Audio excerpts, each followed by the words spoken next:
All right, so boom. TKO might be a terrorist organization. I can't confirm nor deny said sentiments. But what the hell is going on with the pricing?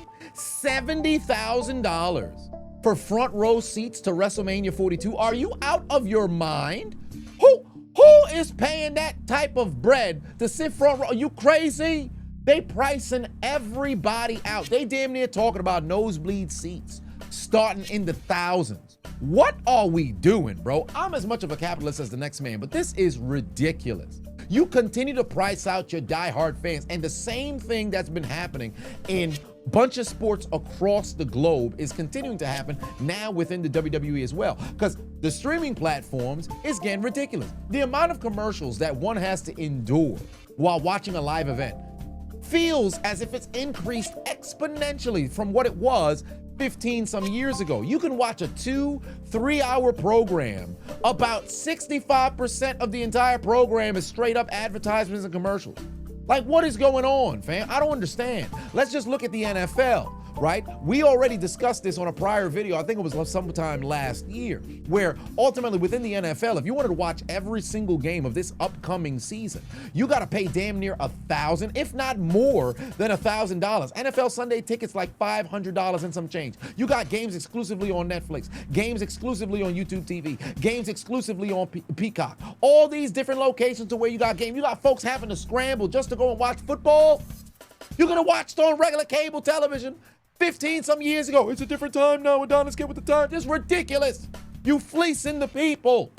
And then now with WWE, you sign some deal with ESPN multi-years, 325 some mil, give or take, in order to go and acquire the services, or I should say the broadcast of the premium live events. So those PLEs starting in 2026 are going to exclusively be on ESPN for $30 a month. So let me get this straight. If you want to watch Raw, you got to go tune in on Netflix. You want to watch SmackDown, you got to make sure you have cable to go and watch on USA. You want to go and watch the PLEs, you now got to make sure you got ESPN. Now, I read somewhere where they said if you're already paying cable for ESPN, you should be fine. But apparently this is a whole new streaming service. So if you don't happen to have ESPN, guess what? You now got to pay this premium to go and get ESPN. It's too much.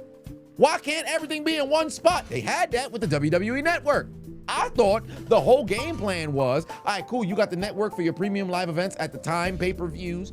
All of your video library was there, which was incredibly groundbreaking. And then you would find a way to incorporate Raw, SmackDown, NXT at the time onto that platform. But oh no, Peacock came rolling in what was it, 2019, 2020? For $1 billion and some additional change over there. I think it was like 1.6, according to some of the people who had told me on the chat, where they were able to go and acquire the WWE network. All of a sudden now, it's since been watered down. It's not the same kind of experience. They're not even making the exclusive shows that they did prior. What happened to Countdown? What happened to Top 10? What happened to Rivals? All those different stuff that used to be primarily just there for the network. They ain't doing that shit no more. You pretty much keep slutting yourself out to the highest bidder to receive as much possible bread as you possibly can, despite the fact that you continue to turn a ridiculous profit. At what point is the greed not enough? Consider what's going on with Royal Rumble. Now going to 2 nights. I understand there's a man and a woman's Royal Rumble, but 2 nights now, and they're going to Saudi Arabia to have the doggone Rumble. Don't get me wrong, I enjoy the international crowds. I enjoy the international shows. Just today, SmackDown was in Dublin, Ireland. The crowd was incredibly hot. You can consider some of the best crowds in WWE history, and moreover, in recent years. In Puerto Rico in 2023, that was a crazy crowd. Lyon, France, last year, that might have been the top 5 crowd all time, if not #1 crowd, with how hot they had everything going. Fam, they was on fire. But now you're going to take Royal Rumble to go over there. It's only a matter of time before we have WrestleMania in Saudi Arabia. There was already some talks about possibly having a second WrestleMania in the year that takes place there in Saudi Arabia. With the amount of money that they're able to go and generate, and seeing how TKO continues to pretty much fuck over the diehard fan, I would not be surprised if PLEs now exclusively become an international kind of event, which for all intents and purposes, I got no issue with, as long as you ain't just continually fucking people over with the prices. But that doesn't seem to be the case. It's as if the only thing they care about is lining their pockets. And again, I understand the business plan of trying to acquire as much profit and revenue as you possibly can. You should. Why would you want to be a business that's just barely breaking even or just breaking even? You should do everything you can to acquire as much funds, but you can't do that shit without acknowledging that you're pricing out and hoeing the people.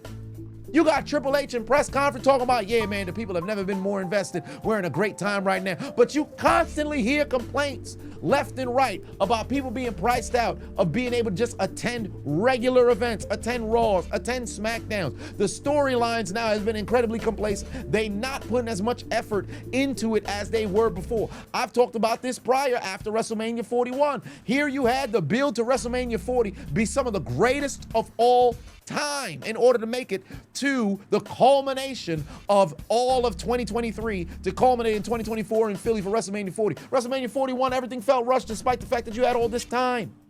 And now you had the greatest, heel turn in WWE history with John Cena. Completely flopped the whole run because they were just looking for shock moments and most viral clips. Think about it. Every single time some shit happens, damn near every single month, what's the first thing WWE talks about? This generated the most clicks and the most views on social media this week. It's like you don't even care about building the story no more. You just looking to see, oh, can we get 100 million views on this video? Let's see if we can bring somebody in who's relatively polarizing so we can get people talking about some shit for a weekend.